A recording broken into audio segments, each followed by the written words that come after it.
영천성 탈환. 과거 일본군이 처음 경상도를 쳐들어왔을 때 해전을 포기하고 동래성에 합류한 경상좌수사 박홍, 기억나시나요? 이 박홍의 부하 중에 권응수라는 자가 있었는데요. 경상도가 전부 일본군 손에 넘어가자 박홍은 한양을 수복하기 위해 북상했는데, 권응수는 그를 따라가지 않고 고향 영천에 돌아가 의병을 일으킵니다. 이천에 다다르는 병사를 모은 권응수는 5월부터 활동을 시작해 작은 정과를 올리다 6월에 이르러서는 박진의 수하에 들어가는데요. 혹시 이 박진이 누군지 기억나시나요? 왜 원래 밀양부사였는데 임진왜란이 발발하자 수하의 병사들을 이끌고 동래성을 구원하기 위해 지원을 갔다가 도착하기도 전에 성이 함락돼 버리자 군을 돌려서 근처에 매복해 있다가 지나가는 일본군을 기습했던 자 말이에요. 결국 패퇴하긴 했지만 어쨌든 조금이라도 시간을 끌려고 했던 건데요. 조정에서는 그의 이러한 노력을 높이사 도망만 친 경상 좌병사 이각을 처형한 뒤 박진을 승진시켜서 그 자리에 앉힙니다. 그리고 6월에 들어서 이 경상 좌병사 박진의 수하로 권응수가 들어간 건데요. 시간이 흘러 7월이 되자 경상도 각지에서도 의병이 봉기하는데, 이 의병들이 의기투합해 영천성을 수복하고자 합니다. 그렇게 3,500명가량의 의병이 모였는데, 문제는 이렇다 할 지휘자가 없었기에 이들은 박진에게 부탁해 자신들을 지휘해줄 사람을 한 명 보내달라고 하는데요. 이때 박진은 의병장 경험이 있으면서 영천성 출신이기도 한 권응수를 그들에게 보내주죠. 앞서 곽지우 때도 보았듯 경상도에선 유독 관군과 의병이 힘을 잘 합칩니다. 이는 경상도 초유사 김성일이 중재를 잘 했기 때문으로 보이는데요. 반면 전라도나 함경도 등 중재자가 없는 곳에선 관군과 의병 사이에 잦은 충돌이 있었죠. 그렇게 3,500의 의병을 거느린 권응수는 영천성을 향해 진격합니다. 이들이 영천성을 노렸던 이유는 영천성은 성이 작아 함락하기가 쉬운 반면 대구와 경주 사이에 있기 때문에 나름 중요한 위치를 점하고 있어서인데요. 이때 영천성에 있던 부대는 제5군 사령관 후쿠시마 마사노리의 병사들로 약 1000여 명의 일본군이 성을 지키고 있었습니다. 권응수는 적을 분산시키기 위해 세 방향으로 나눠서 공격을 시작하는데요. 게다가 이때 바람이 거세게 불었는데, 이 때문에 조선군의 화공이 더욱 큰 효과를 발휘할 수 있었습니다. 그렇게 결국 일본군은 성을 내주고 패퇴하고 말게 되죠. 경주성 탈환. 영천성을 탈환한 뒤 권응수를 따르던 의병 3,500은 전부 박진의 수하로 들어갑니다. 그리고 추가로 의병이 더 모여서 총 5,000의 의병과 또 5,000의 관군이 합쳐져 박진의 수하엔 총 1만의 병력이 모이게 되는데요. 박진은 이번엔 목표를 좀 더 높게 잡아서 경주성을 탈환하기 위해 병력을 움직입니다. 8월 20일 경주성 앞에 당도한 박진의 부대. 경주성은 영천성보다 큰 성이었기 때문에 일본군 2,000여 명이 주둔하고 있었습니다. 그래도 병력이 5배나 차이 나니 해볼만하다 생각한 박진은 권응수를 선봉장으로 앞세워 경주성 공격을 시작했는데요. 그런데 문제는 박진이 쳐들어온다는 소식을 들은 일본군이 미리 군사를 일부 빼내어 성 밖에 매복을 시켜뒀던 겁니다.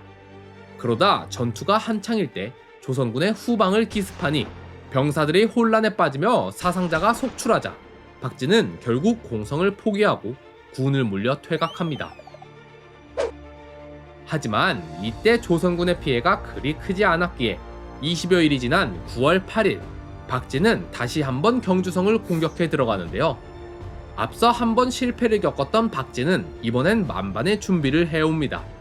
특히 비격 진철레와 화차 같은 화력이 센 무기들을 적극 활용해 공격을 퍼붓는데요. 비격 진철레는 지금으로 치면 수류탄 같은 무기로 대포를 활용해 거대한 구체를 쏘아 올리면 이 공이 날아가서 적진에 떨어지는데, 잠시 후 구체가 폭발하면서 주변에 있던 병사들에게 피해를 입히는 무기입니다. 이런 무기를 처음 본 일본군은 구체가 날아오자 도망치기 바빴는데 조선군이 화차까지 동원해 계속 화력을 퍼붓자 결국 성을 버리고 퇴각하고 맙니다. 진주 대첩. 김시민은 어려서부터 덩치가 크고 힘이 셌다고 합니다. 게다가 성격은 괄괄한 데다 목소리도 커서 그야말로 장군감이었다고 하는데요. 1584년 30세가 된 김시민은 무과에 합격하여 차근차근 승진한 끝에 1591년에 진주목 판관에 임명됩니다. 그리고 이듬해 임진왜란이 발발했는데 이때 김시민의 상관이었던 진주목사 이경이 적의 침략 소식을 듣자 겁을 먹고는 김시민을 데리고 지리산에 숨어버리는데요. 그런데 얼마 안 있어 초유사 김성일이 이들의 행적을 듣고는 당장 진주성으로 튀어오라고 명령합니다. 근데 이때 이경이 원인모를 병으로 죽어버리는 바람에 김시민만 홀로 진주성으로 돌아왔는데요. 진주 목사 자리가 비자 김성일은 일단 땜빵으로 김시민을 임시 목사로 임명하고 적들이 쳐들어오기 전에 진주성의 방어를 보강해 놓으라 지시합니다. 이경이 도망치면서 진주성의 군사들도 다 흩어져 버려서 성의 방비가 많이 약화된 상태였거든요. 임시직이지만 김시민은 자신이 맡은 임무에 충실합니다.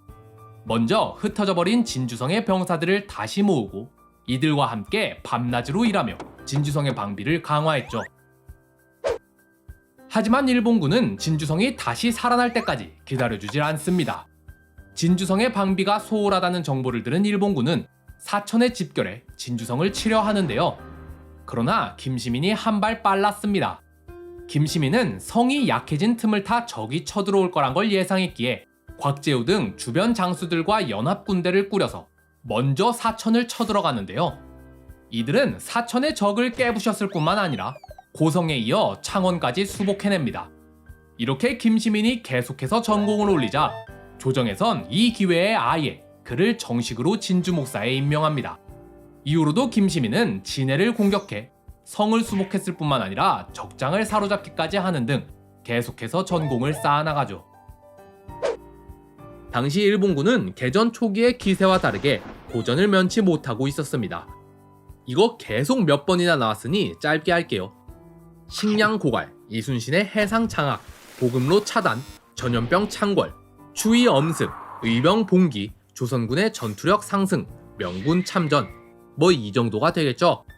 이렇게 전세가 역전될 위기에 처하자 일본군은 이 기회를 타파하기 위해선 딱 하나, 전라도를 함락시키는 방법밖에 없다는 결론에 다다릅니다. 전라도는 곡창지대라 식량이 풍부하고 이순신의 본거지이니 그도 공격할 수 있으며 이순신을 제거하면 해로를 통해 보급도 할 수 있고 남쪽이라 상대적으로 추위도 덜하고 전라도의 풍부한 인구를 기반으로 대군이 집결하는 것도 막을 수 있으니 얽힌 실타래를 풀기 위해선 어떻게든 전라도를 먹어야만 했는데요. 그런데 문제는 전라도로 들어가려면 진주를 지나야 하는데 아직 진주성엔 김시민이 버티고 있단 겁니다. 따라서 일본군은 진주성을 함락시키기 위해 3만이나 되는 대군을 동원해 진주성으로 쳐들어가는데요. 적의 진격 소식을 들은 김시민은 의병장 최경혜와 곽재우에게 서신을 보내 도움을 청하는 한편 해자를 파고 군수물자를 확보하고 군사훈련을 시행하는 등 최대한 방어 준비를 탄탄히 합니다. 그런데 그때 경상우도 병마절도사 유승인이 이천의 병력을 이끌고 진주성으로 찾아오는데요. 적의 수만 군대가 진주성을 향해 쳐들어오고 있으니 우리도 성에 들어가 함께 싸우게 해주시오. 죄송합니다만 저보다 상관인 대감께서 들어오시면 지금껏 준비해놓은 지휘체계에 혼란이 올 수 있습니다. 부디 밖에서 호응해주시면 감사하겠습니다. 그렇게 거절을 당한 유승인은 성 밖에 진을 치고 있었는데 일본군 선봉대 1만이 이들을 포위하고는 공격합니다.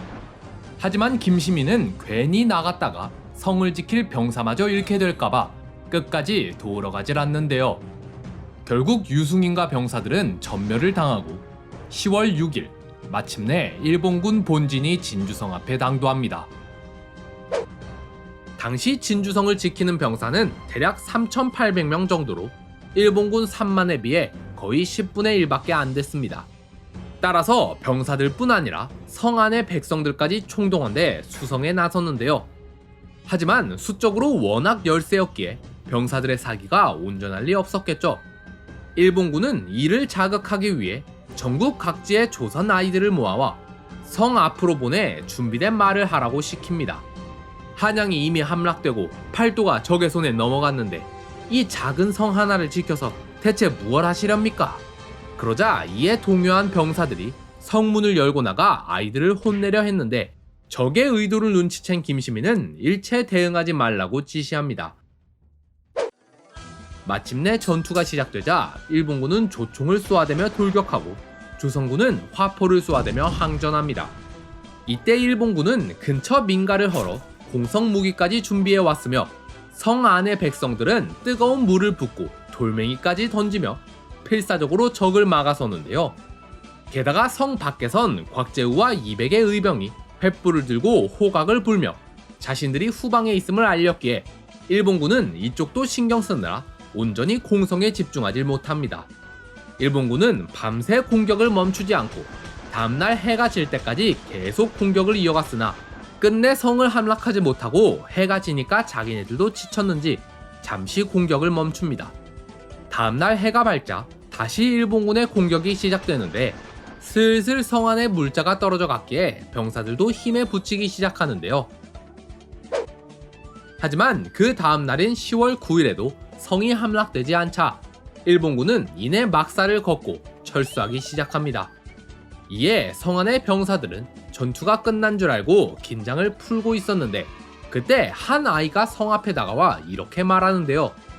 제가 좀 전까지 외놈들에게 잡혀있다 도망 나왔는데 듣기로는 저들이 거짓 퇴각을 했다가 긴장이 풀어진 틈을 타 내일 새벽에 다시 공격을 한다고 합니다. 이에 병사들은 다시 방어 태세를 갖추고 만반의 준비를 한 채 적의 공격을 기다립니다. 그리고 다음날 새벽 일본군이 마지막 총공세에 들어가자 여태까지 중 가장 치열한 항전이 시작되는데 이 와중에 김시민이 적의 총탄에 맞고 혼수 상태에 빠지고 맙니다. 하지만 그의 부장으로 있던 곤양군수 이광학이 끝까지 병사들을 지휘해 성을 지켜내는데요.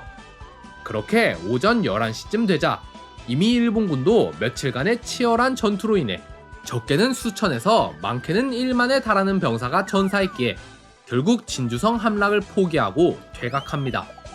그렇게 진주성은 지켜냈지만 혼수 상태에 빠진 김시민은 결국 깨어나지 못하고 숨을 거두고 맙니다.